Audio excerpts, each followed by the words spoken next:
Hey everybody, I'm Zach. And I'm Jesse. And you're watching In Depth. On Now You Know.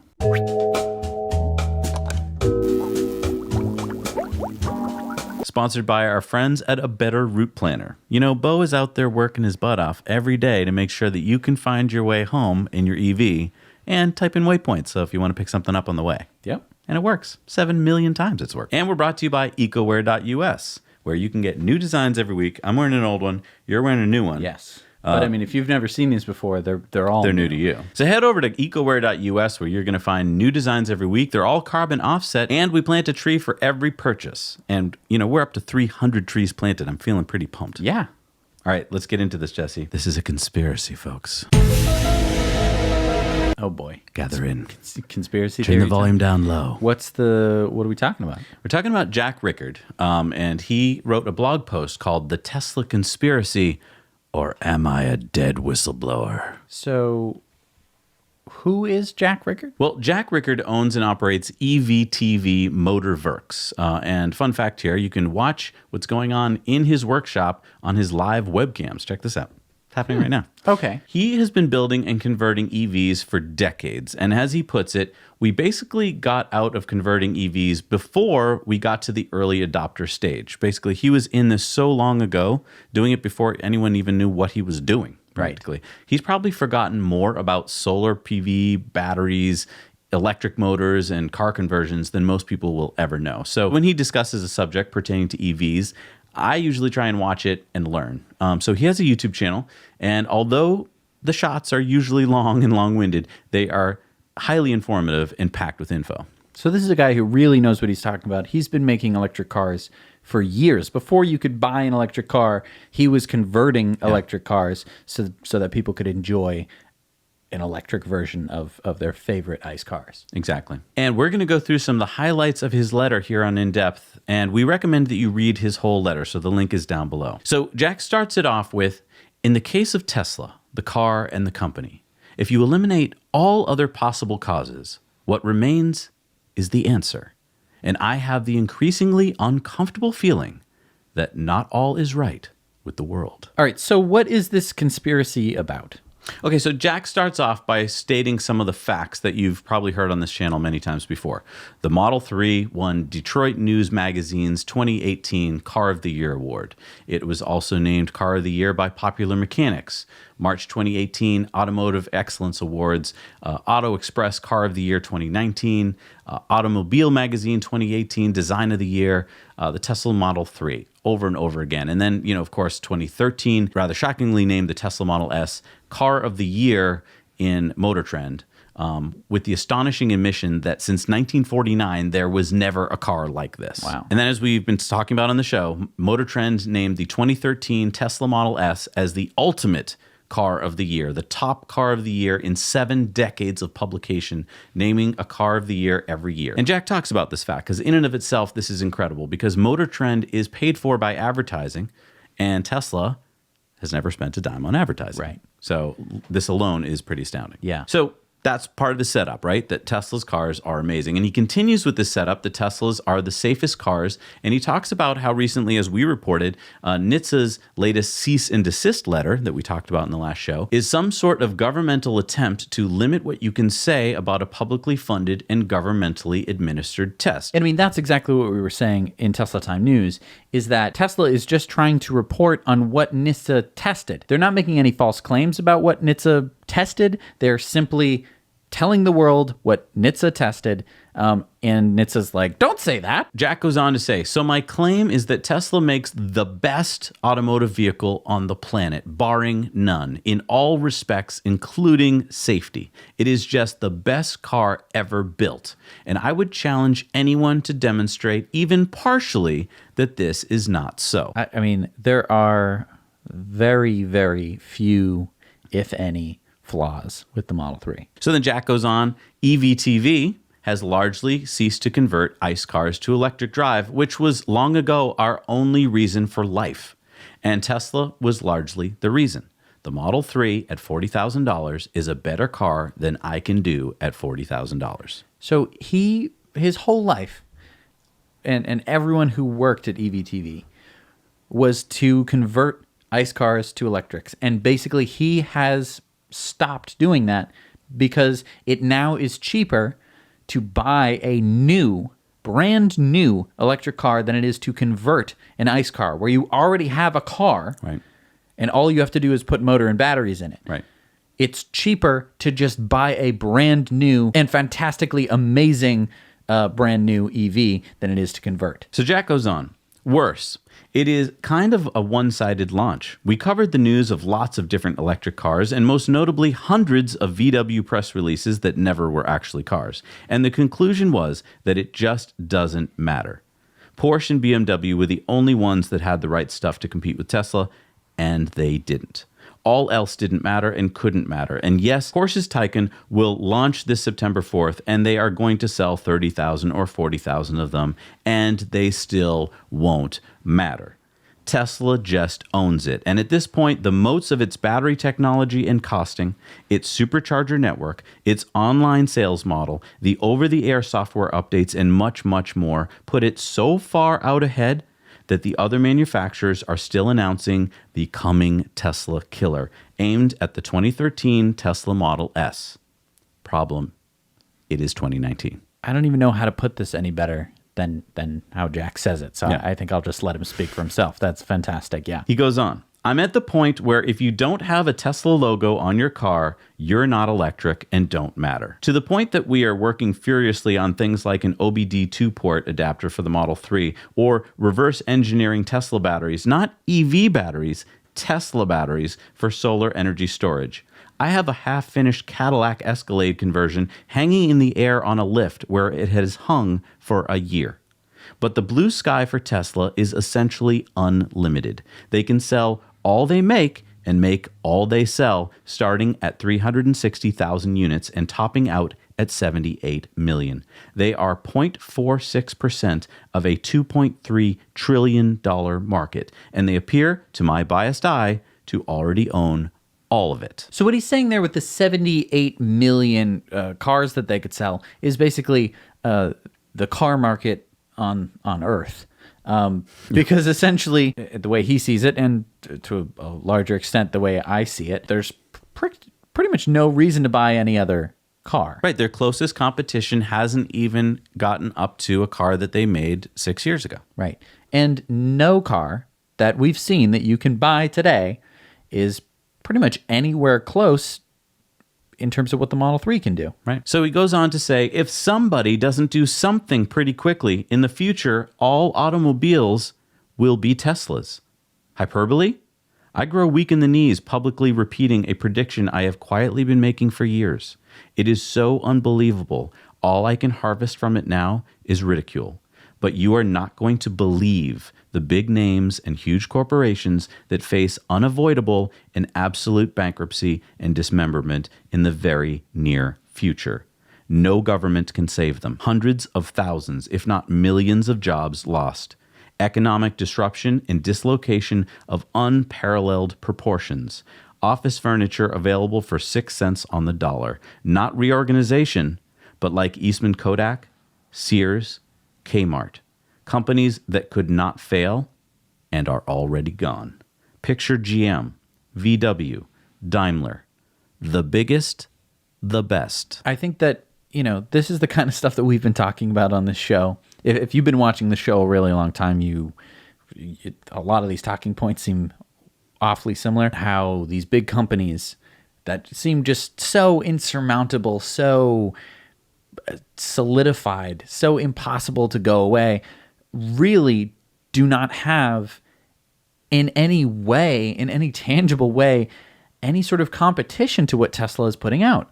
Well, the other thing is these big companies are really good at one thing, which is telling you that they're really good companies.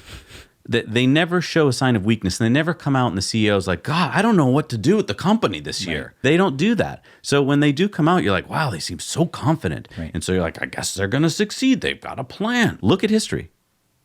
That's not what happened. Right. So Jack continues. Let's take a look at the oil business. Currently, we are at 100 million barrels of oil used each day worldwide. 20 million here in the U.S. at $55 per barrel. That's about $5.5 billion per day. That's another $2 trillion world market business. As the percentage of all automobiles that are electric grows, the demand for oil will diminish. Fully 50% of all oil goes to road transport. That is $2.75 billion per day. And for every day that future is delayed is another $2.75 billion.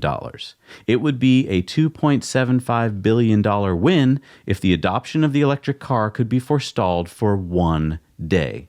The incremental growth of the automotive market is, as I stated, inevitable and unstoppable. But for every day it is delayed, there are billions of dollars at stake. Literally, the clock is running at $1.9 million per minute on just that part of oil used by automobiles. And I think that we're getting pretty close to the conspiracy. This is getting to the heart of the argument, and what I love is that he's laying out a really important thing that we allude to on the show a lot, but he's giving some really hard numbers here, which is that if you're in the oil business and you're like, okay, so every day we can slow down Tesla is 2.75 billion, then you begin to see the scale with which they will want to slow it down. Right. And the funny thing is that there's no stopping it anymore. There's no stopping it at this point, right? The cat is out of the bag. All of us, anyone who's ever been inside a Tesla knows exactly why it is the best car on earth, right, and why I would never switch back to oil. Even if I didn't really care about the planet or the environment, because there are many of you who have messaged us directly and said, I don't care about the planet or the environment, but I love Tesla because it's the best freaking car in the world. Right. The cat is completely out of the bag. There is no going back to oil. That's a great point. We're not just driving these cars because we're hippies and tree huggers. You can take that out of the equation if you want to, and you still win the argument. All right, let's go on to what he says next. Texaco bought the entire Ovonics nickel metal hydride battery business from General Motors with the patents, of course. They allowed this battery chemistry for camera and laptop batteries, but specifically refused to license it to anyone in larger sizes suitable for electric cars, and that continued until the patents ran out. By then, it didn't matter. The lithium battery was ascendant, but it absolutely delayed the development of electric vehicles by many years. Stanford Oveshinsky, inventor of this nickel metal hydride battery, died in 2012 at the age of 89, still deeply embittered by what General Motors and Texaco, later acquired by Chevron, had done to his baby. Its greatest potential use, and the use that Oveshinsky specifically developed it for, was never realized. They simply bought it and shelved it. Does that make sense? To spend hundreds of millions of dollars to acquire a promising technology and then shelve it and not worry at all about selling any products from it? Just park it, hold that thought. So this is really where it's like oil has been dampening the electric car. It has been preventing its rise throughout history. And that's one just small example of where oil basically was like, it looks like you have some patents for an electric car using some new battery technology. We will pay you basically any amount of money to acquire that, right, and to then not use it for electric cars. And you can see how excited Oveshinsky would have been when he made the patent and had all these interested buyers and is like, yes, it's going to get involved in the automotive industry. Yes. GM will use it, and and GM will make an electric car, of course. And can you imagine his phone calls? Hello, GM, it's been a year, and just wondering how you're doing with the new nickel metal hydride battery I made. Right. Oh. Hello? Hello? You sold it? You sold it to an oil company. He must have been so confused for a few days where, gee, I guess maybe Texaco's going to make a electric car? No, he did. He knew. Yeah. He knew that wasn't going to happen. And that, I think we are starting. This is, I think we don't even need to say anything else. And you can probably put the puzzle pieces together, but let's continue here. So Jack goes on. Shorts don't behave this way. They sell high, buy low, and pocket the difference. That is, if they're in it to make money. These shorts keep doubling down, and they increase their sales as Tesla succeeds. At this point, you have a company that is growing its production at an exponential rate, growing its revenues at an exponential rate, has the best product in the entire market, with unlimited demand in a market it owns outright just 0.46% of. It is the ultimate growth stock in the ultimate market with unlimited blue sky, room to grow. Oh, and did I mention they can raise any amount of money they like at any time on 3 days' notice? Their last 3 calls for capital have taken less than a week and were oversubscribed in all cases. They raised more money than they asked for. So, we have exponential growth into an unlimited market with unlimited capital ready and waiting to invest. What kind of moron bets against that? Well, the concept of them being a moron implies the assumption they are trying to make money in the first place. What if they had no desire to make money? So keep in mind the over $2 billion a day of oil revenue, and then think about this company Tesla that's basically ready to just explode with the best. I mean, it's the best product on the market in terms of EVs. All of these things here.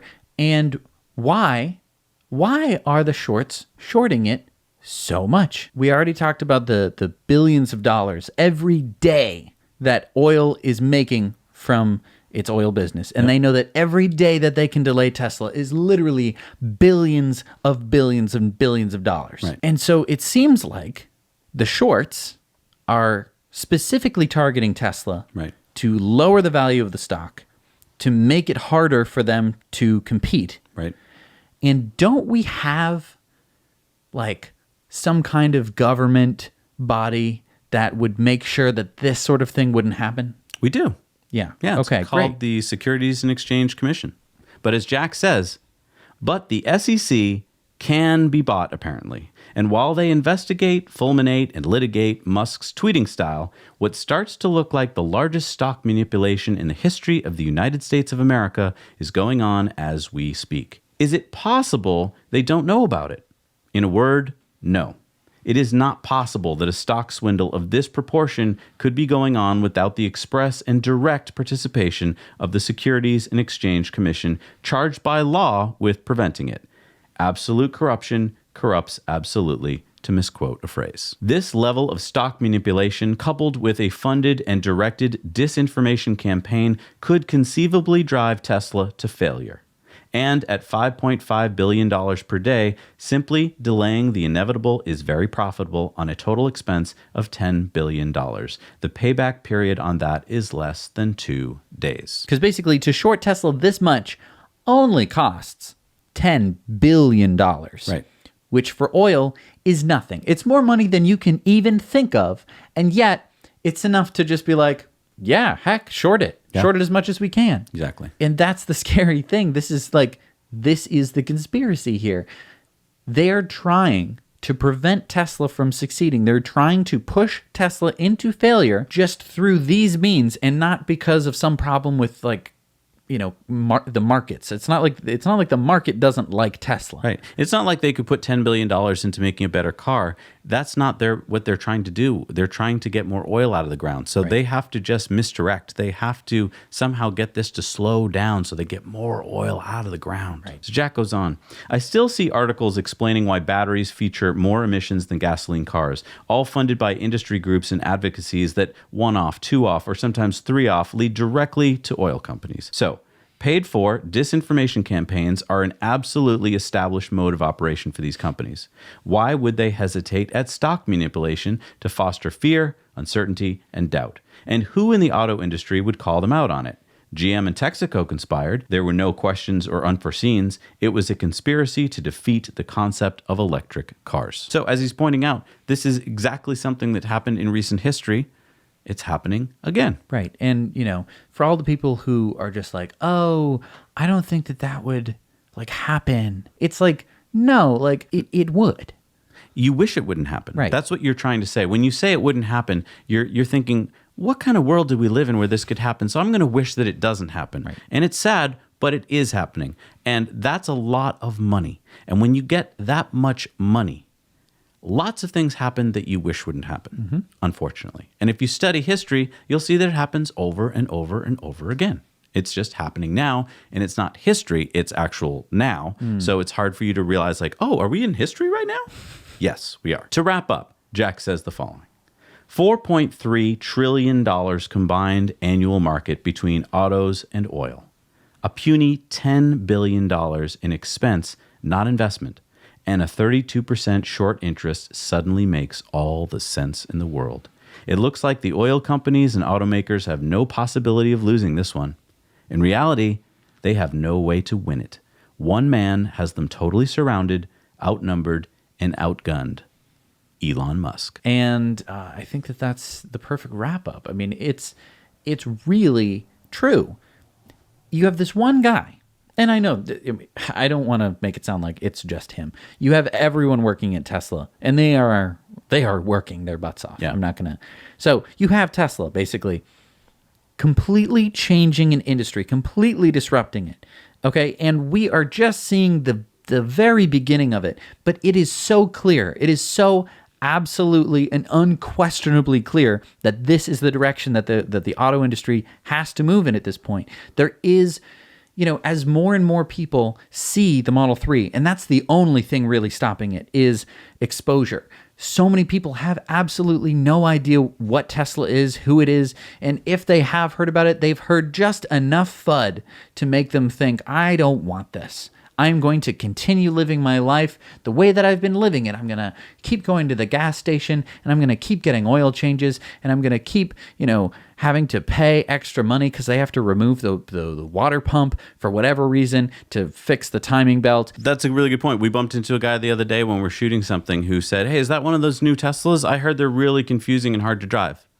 And it was like, where'd you hear that from? It's the most simplest car to drive in the world. You sit in it, you press the brake, you put it in drive, and you drive it. This guy then proceeded to get into a car, which if it were in the wrong gear and he started it, it would just start flying backwards. Right. Like, that's just a thing that could happen in his car. It can't happen in mine. I can pull up somewhere in my car.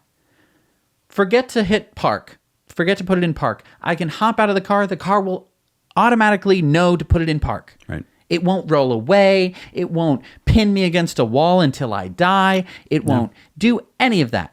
I can leave it in my house. I could drive it into the living room and play a game on it because I can do that. And everyone in my house won't die from carbon monoxide poisoning. The opposite is not true of the car that the man just got into and drove away with. Right. It's the simplest car in the world. And you might be thinking to yourself right now, well, the car companies must watch your show, Zach and Jesse, and know that it's over for them, so why are they even still doing this shorting of the stock? But here's the thing. As Jack pointed out, Tesla has 0.46% of the market. And to get to a tipping point in most markets, you have to get to about 2.5%. So from their perspective, they're looking at this going, all right, we're still okay, folks. It's halftime, and we've kept the other team to quite a limited number of points. If we can just go back in there in the second half of this game, we can pull this out. That's what they're hoping for. They're hoping we don't get to the tipping point where it becomes a household thing where everyone just buys an EV. So here's where you guys come in. Mm-hmm. We can make this happen. We're so close.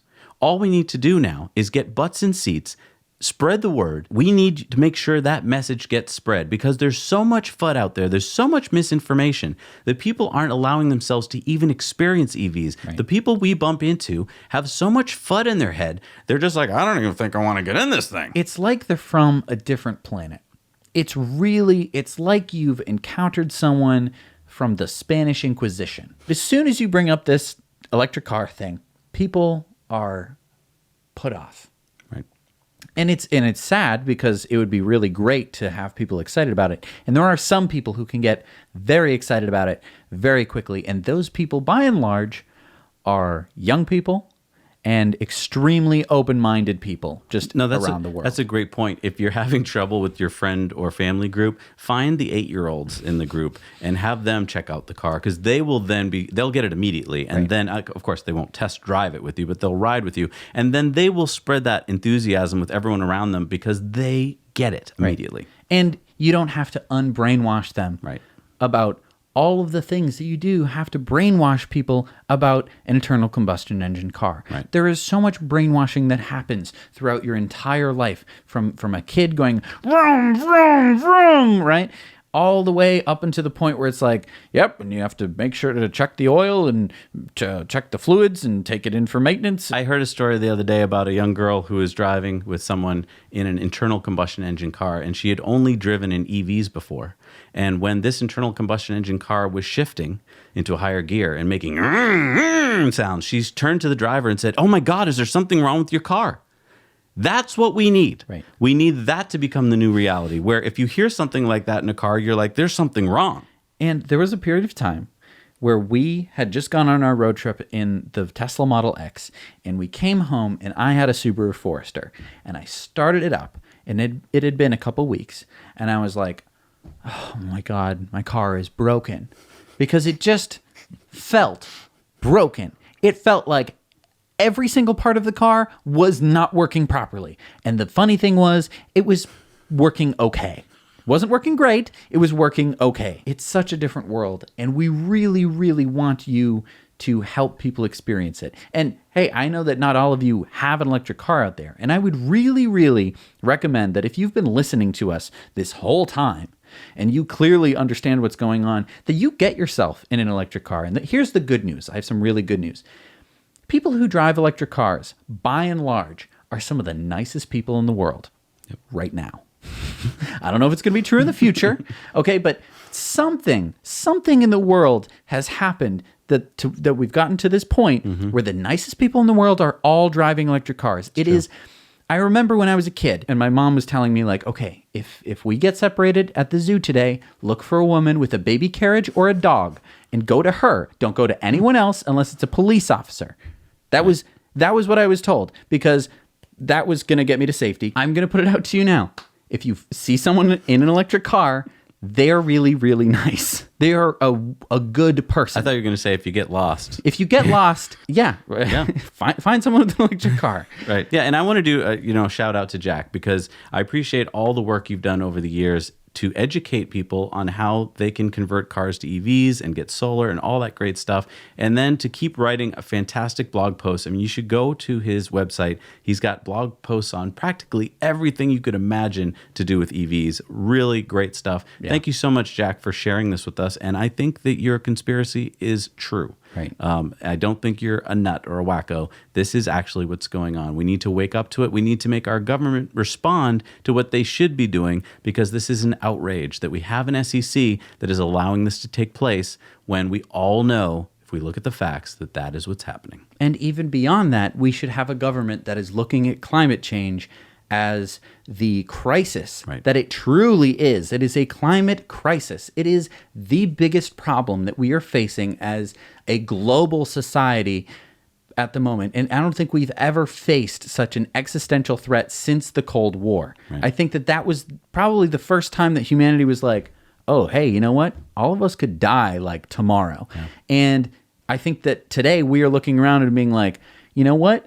We could all die slowly, one by one, basically, from the equator out. And just like, But not enough people believe it. Not enough people agree with that. And well, it happens so slowly.